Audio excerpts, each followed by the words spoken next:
Okay, so hello and welcome Year 9 to your GCSE Dance Options Assembly.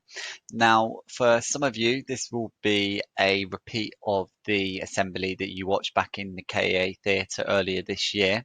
And for some of you, it will be a new assembly completely. But either way, this is going to be a really valuable experience just to re-watch or watch for the first time to get a better understanding of what GCSE Dance is and why it might be important to consider as one of your options for GCSEs next year. So, what is the importance of picking a creative subject like dance? Now, the creative industries in the UK have recently recorded a record contribution to the UK's economy. So that was 92 billion, a sector that has grown twice the rate of the economy. So this sector is such a big sector to get involved in, meaning there's a lot of jobs and a lot of money involved within it. It's been recently said that employers have looked for the third most important work skill by 2020. They've said is creativity, being able to be creative in your way of thinking, in your approach to things, something that GCSE Dance really helps with. Now, there are more than 2 million jobs in the creative industries throughout the UK, and there's been a sharp rise in this since 2011 by 28.6%. So much so that creative economy accounts for 1 in 11 jobs in the UK. So bear that in mind when you're going through this presentation that jobs are very much out there for people in the creative industries, and that dance, drama, music are all part of this. Now, a quote from John Mathers here said that today's results have confirmed that we in the industry know that the creative industries are a crucial part of the UK's economy. So, as well as all of our other sectors in the economy, the creative arts, especially in the UK, play a fundamental role. And as well as playing a fundamental role, there's a key thing about the creative industries that is really important and you should consider for future life is that these occupations are future proof. And what I mean here are that this industry, the creative industries, are not going to be eventually taken over by machines or robots. You're always going to need humans to play a part in music, dance, drama, art. Whereas other industries, you will have seen it now, for instance, in shops where a lot of tills are becoming robotic, needing less checkout staff to man them. Eventually, a lot of industries are going to replace humans with machines and robots, but these creative industries are always going to need humans and people to be part of them. It's a real consideration why you might want to pick a creative subject to lead on in later life. So, as you're bearing all that in mind, I want us to look back on our journey at KA. Now, our journey started back in 2017. Now, in 2017, you joined, and up until April 2020, you will have had 101 dance lessons. Obviously, some of you may have missed a few, but all in all, you've had roughly 100 dance lessons up until April of this year. Now, that puts you in really good stead for GCSE dance. There are a lot of schools that at Key Stage 3 in year 7, 8 and 9 don't have dance at all, or maybe have dance in 1 year or 1 term. You've been lucky enough to have it every week for 3 years, which has put you in such a unique position that you've got so much knowledge and skill that you're going to find this GCSE a lot easier than many students would. Hence why you should consider taking it as one of your options. So, what does the course involve? Now, the course is split into 2 main sections. The first is a theory paper that accounts for 40% of the overall GCSE. Now, it forms the part of a 1.5 hour written exam you take at the end of year 11, along with all of your other GCSE exams.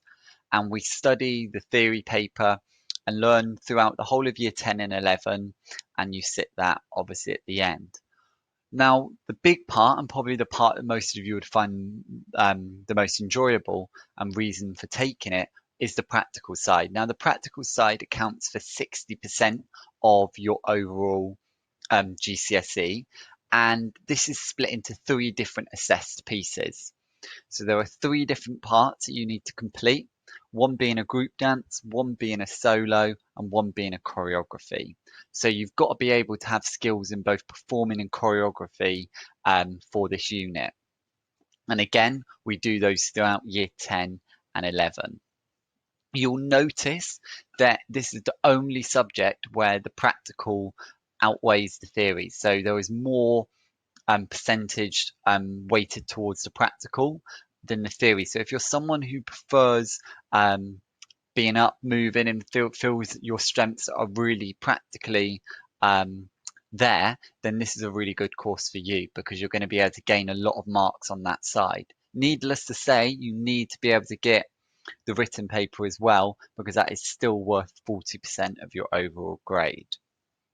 So, what does each of these look like in more detail? Now, the theory paper, as I said, accounts for 40%, and it's split into 4 main areas. The first one is choreographic processes. So, looking at how you'd create a dance, you've got to be able to talk about the things that you use when you create a dance. Now, a lot of this you already know, so you know what a motif is, you know how to develop a motif. There can be questions, list 2 ways you can develop a motif. All of you would be able to answer that already. Okay, so a lot of those are skills that we'll just be recapping and developing rather than learning from scratch. As I said, you've already learned in Key Stage 3. It also talks about performance skills, so talking about having good facial expressions, focus, posture, balance, all of those skills you've got to be able to reference. You've got to be able to analyze your own performances. So you've got to be able to talk about what went well in your work, how you improved your work, similar to what you would do in lessons when you comment on your own and other people's work. You just need to be able to write about it as well. Now, the new bit for most of you will be the analysis of the 6 professional works. Now, majority of the theory paper looks at analysing professional works. We watch 6 different pieces, and you've got to be able to discuss how things like the set, the lighting, the costume, the accompaniments, the music helps to show what the piece is about. Now, you've looked at a couple of these before, so you would have looked at E of E in year 8, the street dance piece, and some of you would have looked at a linear curva, the Brazilian piece. Now, the pieces are all available online, so we can watch them, but we also will go out to theatres to watch these live too. And that forms a big part of the course as well, going out and watching live theatres. If you like going on trips, like taking part in workshops, this is another reason why taking GCSE dance might be for you. Now, the second part, and I said probably the part that you're going to enjoy most, would be the practical. So out of the 3 periods a week, the double lesson, so 2 of those 3 will be practical and your single will be theory. So you get more practical time each week. Now, as I said, it's split into 3 different sections. Now, the first one is a performance of 2 set phrases as a solo. Now, these are set dances that the exam board, AQA, set you, and you have to replicate them. So it's looking at how well you can copy movement and perform it accurately. Now, everyone in the UK learns these, and these are in a contemporary dance style, very similar style that you've learned in year 7, 8, and 9. Okay, so nothing new, just be used to that it will have contemporary in it. Now, although you perform it as a solo, all of these you don't have to perform in front of people. You just perform in front of myself or Miss Nix and a camera. Everything gets filmed and then sent off. So don't worry about having to perform in front of 20, 30 people or an examiner. It will end up just being your performance in front of me and a camera.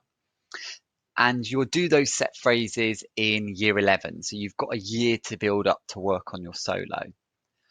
The next piece is a performance in a duet or trio. Now, this looks at how well you work as a group and how well you can do dance relationships, contact work. And we do this piece in year 10. And again, this piece is a contemporary style and it's choreographed by you and me. So we work together in class to come up with movement that you like and you can perform, and we create the dance together. The final piece is that you need to create and perform a solo or group choreography. Now, you get to choose whether you want it to be a solo or group choreography. You get to choose whether you want to be in your dance or not. And you also get to choose the dance style. This doesn't have to be contemporary. It can be street, it can be Bollywood, it can be African, it can be Irish, any style you want, okay, but it has to show the stimulus. Now, the exam board AQA give you 5 different stimuli to use. So it might be a poem, an object, and like you've done in year 7, 8, and 9, you have to bring that to life through your choreography. So, as I said, all of these get filmed and then sent off at the end of year 11. You never have to perform in front of an examiner, you just have to perform in front of a camera. So, bear that in mind. Now, looking ahead after you've taken the course and you've completed the course in year 11, you might be thinking to yourself, what next? What can I go on to? What can I do? Now, the direct route would be from GCSE straight onto A level, and we obviously run A level dance here at KA, and that would be one option that you can take. From that, you could then go on to university and you could study various degrees. You could study a degree in dance, something to do with arts or creative management. You could go on to study teaching or something related to fitness or health. Now, looking beyond university, you've got options of going on to work as a professional dancer. You could work on stage, TV, film, or music videos. There's lots of different routes. Lots of these pay very well. It's in an industry that could take you all around the world and work.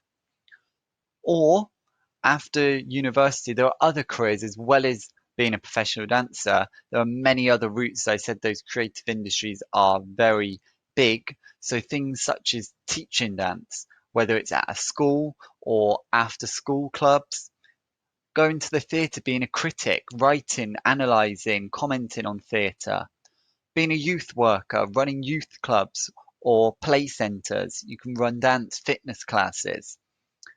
You could also work as a therapist, so a dance therapist for young children or adults, or even a fitness instructor. So they're just but a few ideas that you could go on to do after studying GCSE dance and using the skills that you've learned to go on and help you. Now, as well as this, you might be thinking about some of these questions that are popping into your head. But I don't want to take A-level dance, so why should I do GCSE dance? You might also think, I don't want to be a dancer when I'm older, so why do I need GCSE dance? There's no point. You might also say, when am I ever going to use or need GCSE dance? What am I going to need it for? Or you might think, I want to be a doctor or a lawyer, so how is this going to help my career? Well, all of these questions are valid, but the answer I've got for you is all of you need a good set of GCSEs. And when I mean a good set, I mean a set that are 4 and 5 plus. Entry into KA sixth form means that you need 8, 5 and above grades. So that is 8 subjects that you have got 5 or higher in. And if you want to be able to go to the sixth form or college of your choice and you get freedom to go wherever you want because you've got the grades, it doesn't matter what subject they are in.